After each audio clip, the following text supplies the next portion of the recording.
Background noise episode 11. Put in some earbuds, eat breakfast, do the laundry, go on a walk, and listen to me talk about what I just made, what I want to make in the future, and how I'm feeling about my creative process now. But don't worry, I don't talk about my personal life, because honestly, I wouldn't care either. Ethanewingrovetv. See you later. Like, bro, that's all your conversations.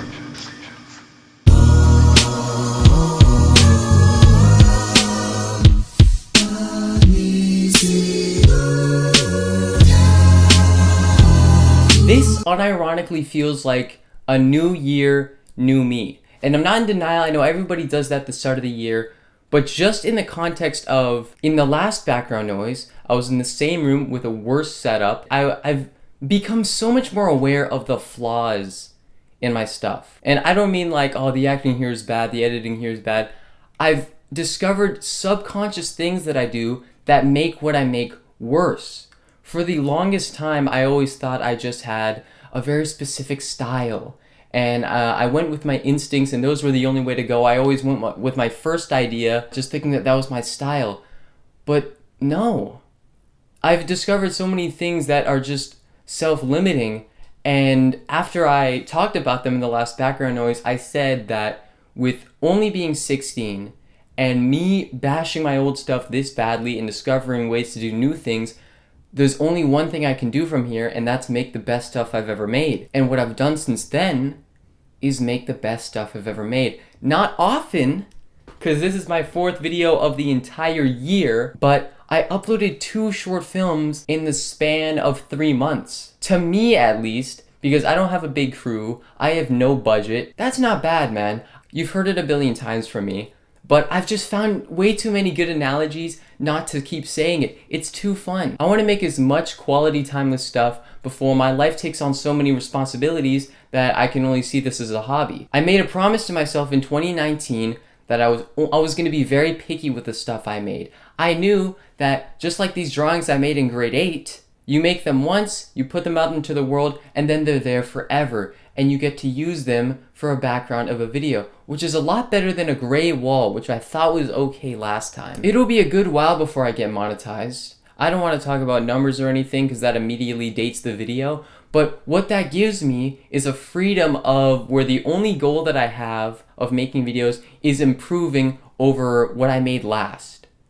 Looking at the last thing I made and saying, okay, I'm going to make something better. I'm going to make something more improved. And then it just stacks and stacks and stacks. And then you get to make stuff that you're happy with years later. Like this right here. It's probably not impressive to you, but to grade 8 me, these were dope. Okay? That's how I'm going to look back on all these videos. That's how I'm going to look back on myself. Because I get it. I seem so sure and I seem so not even confident. Very assured, and I feel like I have the whole world figured out because I'm 16. I mean, what 16-year-old doesn't feel like that they have the entire world figured out? I haven't experienced enough to know how much I don't know. But I'd rather be overconfident than underconfident to the point where I don't even try. The flip side of that, though, is making videos to like really only fuel your ego for 3 years. Not thinking about what your reaction to the video would be for the first time, but making a video based on how impressive it would make you look. Yeah, this style that I had for the longest time was really just making videos for the wrong reason. And I'll get to that in another part of the video. I have deeper stuff I want to talk about, but I just want to talk about my previous videos right now. The swaying and airtime. So far, some of the best stuff I've ever made.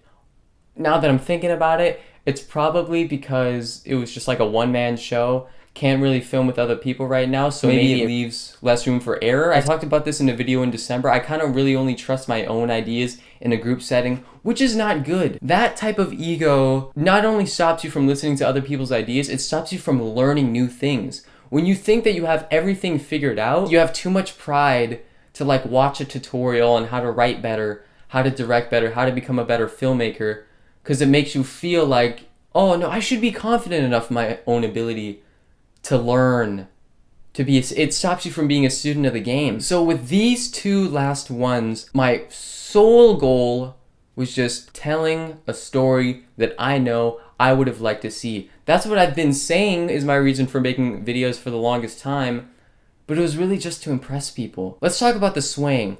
Full thing is in black and white. Full thing is in black and white. And I know I mentioned this in another background noise in the past.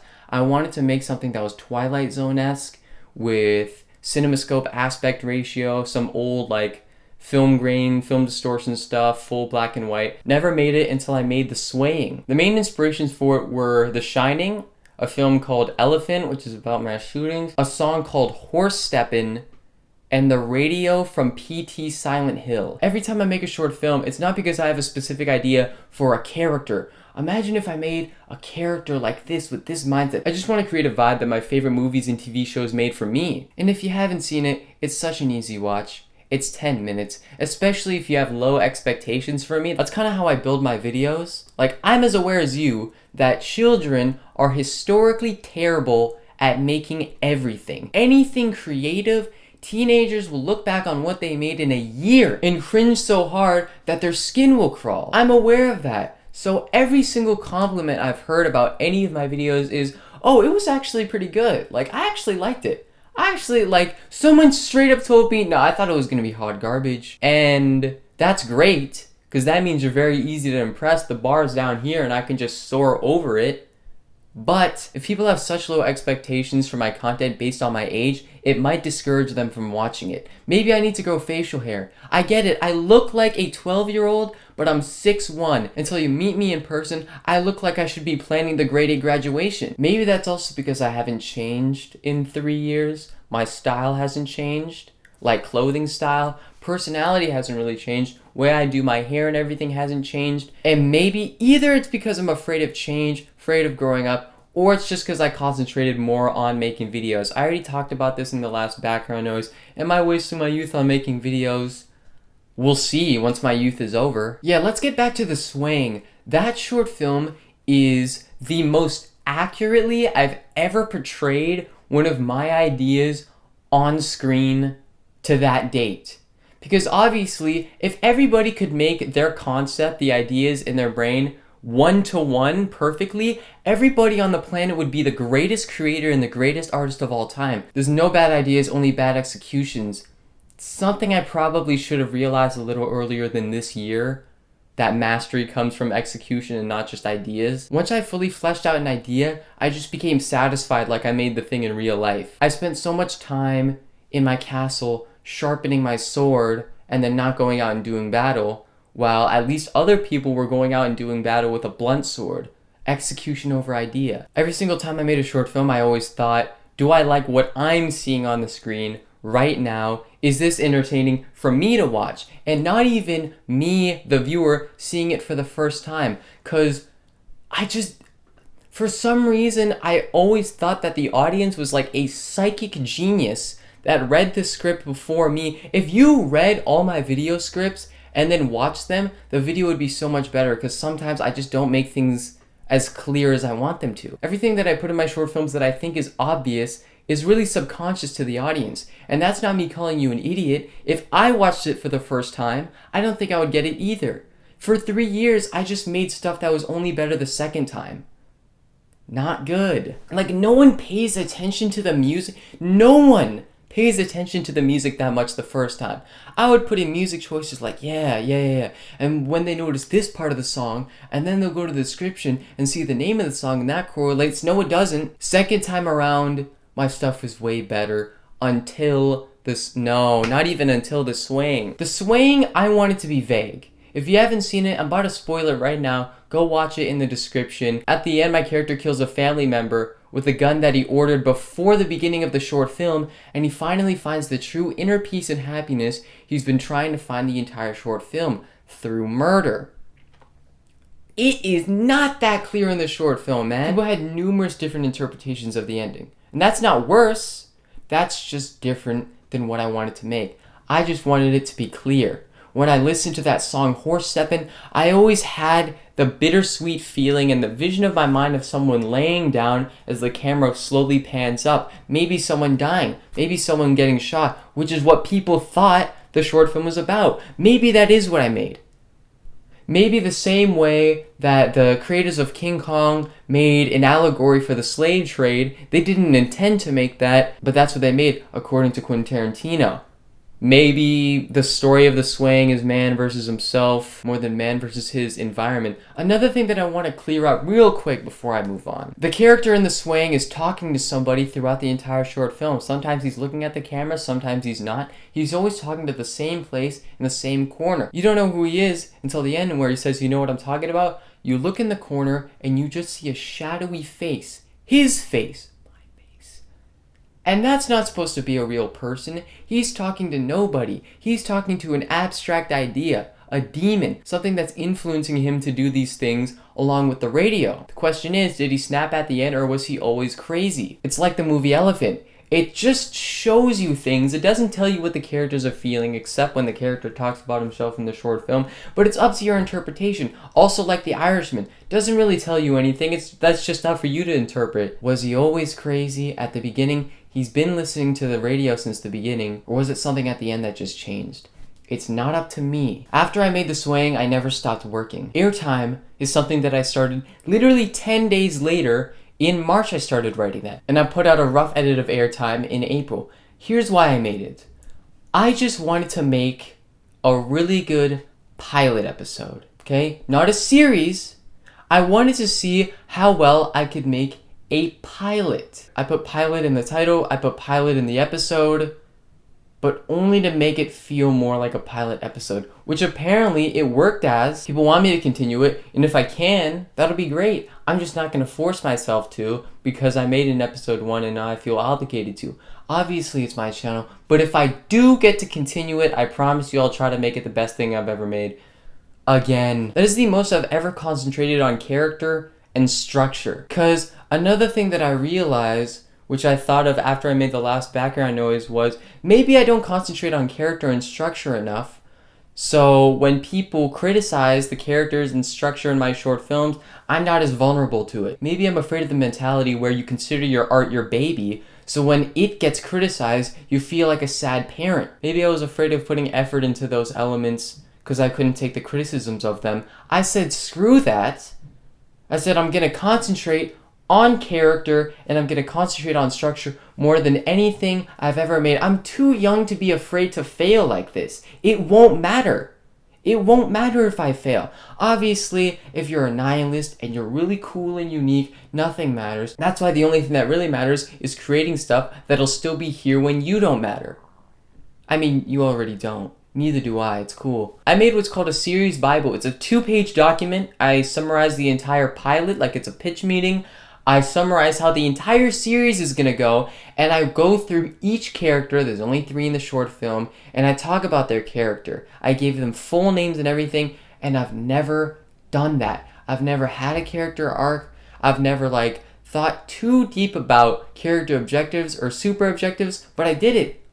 David Hill is someone that doesn't feel like he matters because he has short-term memory loss. He's trying to keep up with the news. He's trying to make good articles, and he thinks that he's better than everyone, but what he's really is he me? And I don't mean like I just played him. I think I just realized that David might be me.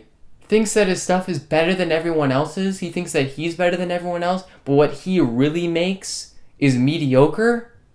His concepts and his visions are so perfect, but what he really makes his stuff for is his ego that's actually mediocre. Damn!